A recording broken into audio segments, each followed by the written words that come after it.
This is headline number 3.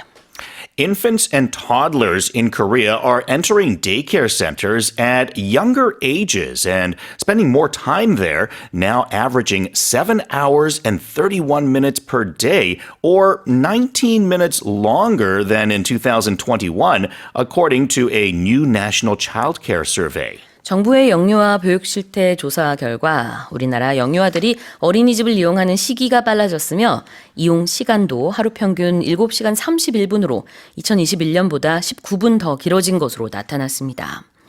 Okay, tell us more.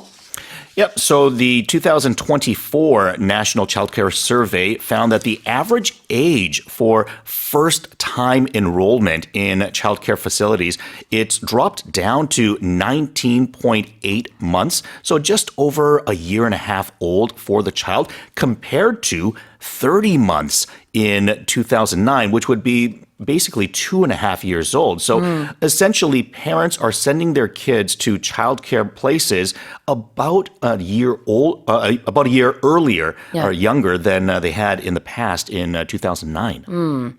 You have a child in childcare right Yes, now? I do. And daycare? Yeah. Yeah, and you know, the interesting thing is I can totally relate to this because if we look back at our older child, who is now 8 years old, the first time that he went to childcare, I believe, was when he was 4 years old. Okay. Whereas our younger, who is now 5, I think we sent him at maybe around 2.5. So I can totally relate to the numbers. And you know, I think some people might have had reservations in the past for various reasons, but certainly when you think of the benefits of what they can learn at child care centers now as well, I think there's just so many positive things that can come out of it.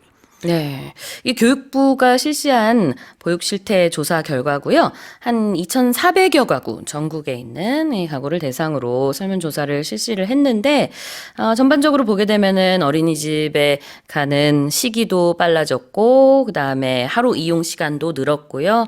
그다음에 비용 부담은 줄어든 것으로 나타났습니다. 왜냐하면 정부 지원이 늘어났기 때문이죠. I have a cousin in Canada that sends their kids to childcare centers there. And I believe they are spending approximately $2,000 per child. Right. And their currency is about 1-to-1 to Korea. So about 200만 원 per month per child, which is, I want to say, at least 4 or 5 times what we're paying here. So the cost is much better in Korea. And when I see, it's not just like babysitting over here. Like there's a lot of good programs that the kids learn because, sometimes you think of it as they're just taking care of the kids.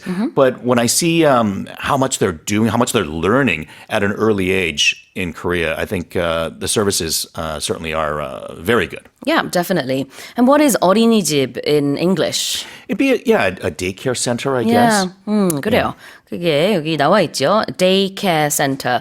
그러니까 daycare라는 것은 낮에 돌봐준다 이런 의미가 있고 어린이집을 보통 그렇게 부릅니다. Daycare Center. Yeah, and like I said, there are other ways of saying it. Like I mentioned the word babysitting. And babysitting, it's usually like a private service. Like you might have someone in the neighborhood, usually like a teenager or someone in like high school or middle school that might just watch over your kids for a certain amount of time. And it's usually going to be hopefully not a kid that's like 1 or 2, but maybe like more like an infant than a toddler. And so usually you'll pay them like an hourly wage to take care of your kids for a certain while if there's a reason that you can't be home. Exactly. 자, 그리고 어린이집에서 보내는 시간도 많이 늘었다고 했죠. 자, 시간을 보내다. 영어로는 spending time? Yeah, anytime that you're spending time, then you're kind of using your time to do something. Right. And, a lot of times I've said to people that as broadcasters, I think of myself in a lot of cases as a salesperson. And the reason being because we're trying to sell ourselves, our program, our information to the audience. And the audience is the customer, but the audience is not giving us or spending money. Instead, they're spending time. Yeah. It's their time that we want. So in the same sort of way, because time is a commodity, much like money or cash is a commodity as well. So to give or to spend money and to give or to spend time, we think of it that way as well. Those are the two words you want to associate spending with. So spending money, 돈을 쓰다, spending time, 시간을 보내다, 시간을 쓰다, 다 되겠죠. All right, here's the headline one more time. Infants and toddlers in Korea are entering daycare centers at younger ages and spending more time there now, now averaging 7 hours and 31 minutes per day, or 19 minutes longer than in 2021, according to a new national childcare survey. Here's our next headline. Scientists have warned that sea level rise will become unmanageable by the end of the century, leading to catastrophic inland migration, even if the average level of heating over the last decade continues into the future. 지난 10년간의 지구 평균 기온이 앞으로 계속 유지된다 해도 해수면 상승 문제가 금세기 말쯤에는 관리 불가능한 상태까지 악화하고 이에 따라 내륙 지역의 재앙적인 수준의 이주 사태가 초래될 것이라는 과학계의 경고가 나왔습니다. Okay, tell us more. It doesn't look rosy at all. No, or perhaps too rosy in terms of the temperature. The loss of ice from the giant Greenland and Antarctic ice sheets, that has quadrupled 4 times since the 1990s because of the climate crisis. And that is now the principal driver of sea level rise. As the ice is melting, then the sea level is going up. So the world is on track for about 2.5 to 2.9 degrees Celsius of global heating, which, they're saying it could go past the tipping point, meaning that the point of no return. And once it crosses that, then it's really going to accelerate this where it becomes self-sustaining in terms of the world warming up as well as, the waters continuing to rise. 우리가 흔히 말하는 Paris Agreement 있죠. 파리 기후 협약. 그 목표를 달성해도 그래도 이 극지방에 눈이 녹아내려가지고 빙상이 손실되는 게 너무나 많이 손실이 될 거기 때문에 그것을 우리가 다 다루다, manage하다 하는 게 어려울 거라는 표현이 나오고 있습니다. 다시 말해서 이 기후 변화의 어떤 속도를 우리가 막지 못할 거다 이렇게도 볼 수 있을 텐데요.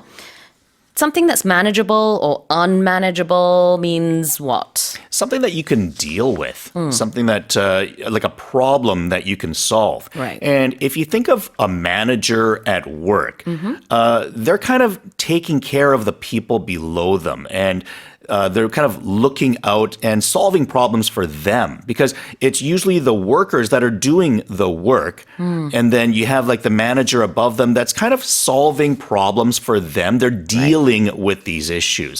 So if something is unmanageable, then it becomes to a point where I can't solve this problem. Yeah. It's something that I can't deal with.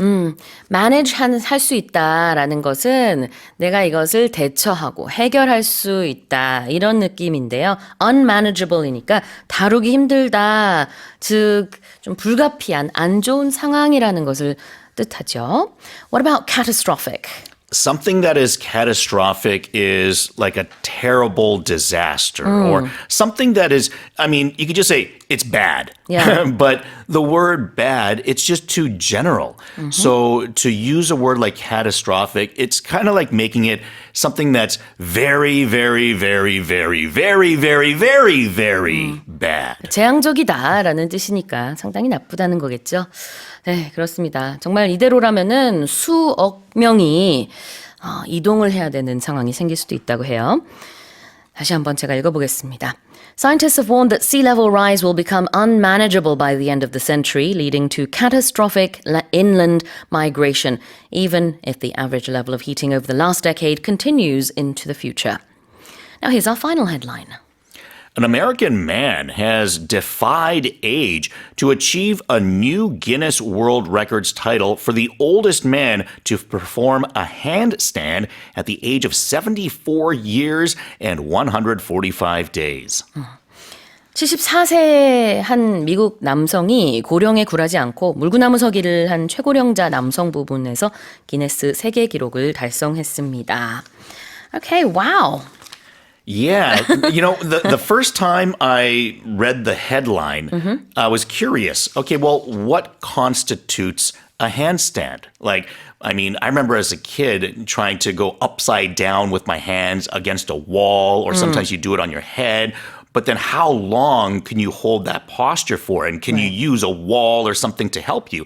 And what the rules were is that you had to be able to hold the handstand for 15 seconds with nothing propping you up. So you, with only the help of your hands, are going to be upside down for 15 seconds. And let me tell you, I used to wrestle in high school. And one of the things that we did regularly was we learned to walk on our hands or to do handstands.